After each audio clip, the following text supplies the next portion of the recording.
Honours দ্বিতীয় বর্ষের একটা নন মেজর সাবজেক্ট বাংলাদেশের সমাজ ও সংস্কৃতি বা বাংলাদেশ সোসাইটি অ্যান্ড কালচার থেকে একটা গুরুত্বপূর্ণ প্রশ্ন আলোচনা করছি আজকের ভিডিওতে। প্রশ্নটা হচ্ছে গ্রামীণ ক্ষমতা কাঠামো কি? বাংলাদেশের গ্রামীণ ক্ষমতা কাঠামোর উৎস ও উপাদান সমূহ আলোচনা করো।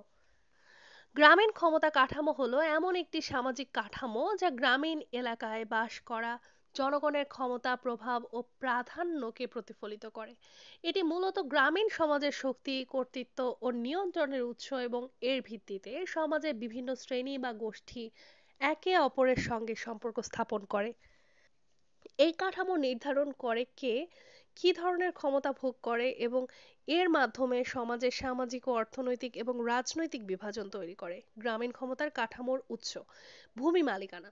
বাংলাদেশের গ্রামীণ ক্ষমতার কাঠামো অন্যতম গুরুত্বপূর্ণ উৎস হলো ভূমি মালিকানা। ঐতিহাসিকভাবে জমির মালিকরা সামাজিক এবং রাজনৈতিক ক্ষমতার কেন্দ্রে অবস্থান করতেন। জমির মালিকানা ও ভূমির অধিকার একজন ব্যক্তির বা পরিবারের ক্ষমতা, প্রভাব ও স্বার্থ সংরক্ষণে সহায়ক ছিল। বৈষয়িক অবস্থা।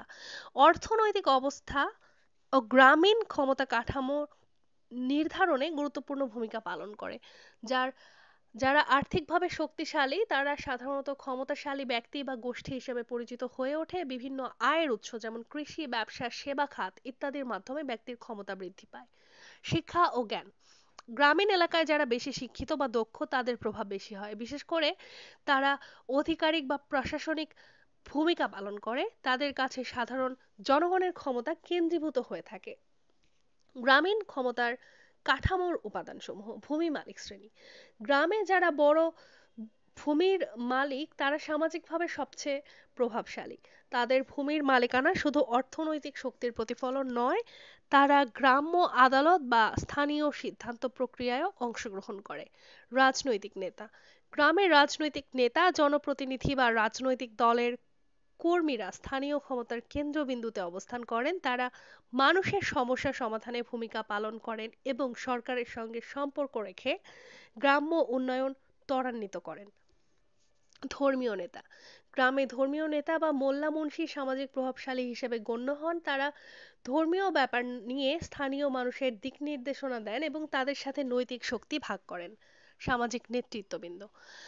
গ্রামের পরম্পরাগত নেতা, গোষ্ঠী প্রধান বা বিশেষ কিছু সমাজকর্মী গ্রাম্য কাঠামোতে প্রভাব বিস্তার করেন। তারা বিভিন্ন সামাজিক বিষয় নিয়ে মানুষের সিদ্ধান্তে প্রভাব ফেলে থাকেন। গবেষণা ও শিক্ষা প্রতিষ্ঠান। গ্রামের এলাকায় শিক্ষা ও প্রশিক্ষণ প্রতিষ্ঠানও একটি গুরুত্বপূর্ণ ক্ষমতার উৎস হিসেবে পরিচিত। এইসব প্রতিষ্ঠান থেকে যোগ্যতা সম্পন্ন ব্যক্তিরা সমাজে বিভিন্ন পদে অধিষ্ঠিত হয়ে থাকে। তোমরা যারা অনার্স দ্বিতীয় বর্ষের পরীক্ষার্থী তারা যদি এই সাবজেক্ট অথবা নন মেজর দুটো সাবজেক্টের ইম্পর্টেন্ট প্রশ্নগুলো বা আমাদের সাজেশন যেগুলো দেওয়া রয়েছে সেখান থেকে যে ইম্পর্টেন্ট কোশ্চেনগুলো রয়েছে সেগুলো যদি পিডিএফ কিনতে চাও তাহলে ইনবক্সে যোগাযোগ করতে পারো। দুটো নন মেজর সাবজেক্টের পিডিএফ এর মূল্য অনলি 50 টাকা। এখানে তোমরা সকল ধরনের অ্যান্সার পেয়ে যাবে যেগুলো গুরুত্বপূর্ণ। আর এই মূল্যে তোমরা দুটো পিডিএফ পাচ্ছ নন মেজরের। এতক্ষণ সাথে থাকার জন্য ধন্যবাদ।